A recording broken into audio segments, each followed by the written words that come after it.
ଆରେ ଏମିତି କେମିତି ହେଲା?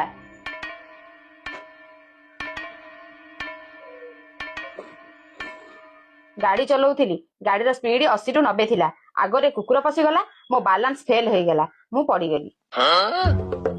ହେଲେ ଏ କଥା ତ ତମେ ମୁହଁରେ କହିପାରିଥାନ୍ତ, ଆଉ ଲେଖିକି ତମର କଣ ଅଛି?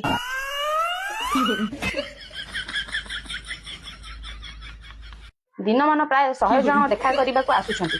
ସମସ୍ତଙ୍କୁ କହି କହି ମୋ ଗୋଡରୁ ଅଧିକ ପାଟି ଦରଜ ହେଇଗଲାଣି। ସେଇଟା ଠିକ କଥା ଯେ, ହେଲେ ଯୋଉ ଲୋକକୁ ପଢାପଢି ଆସିନଥିବ ସେ କେମିତି ଜାଣିବ?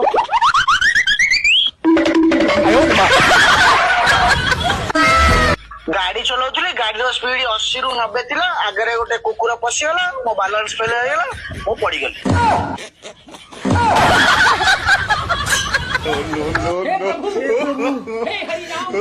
जगन्नाथ प्रेमानंदी ये क्या हुआ?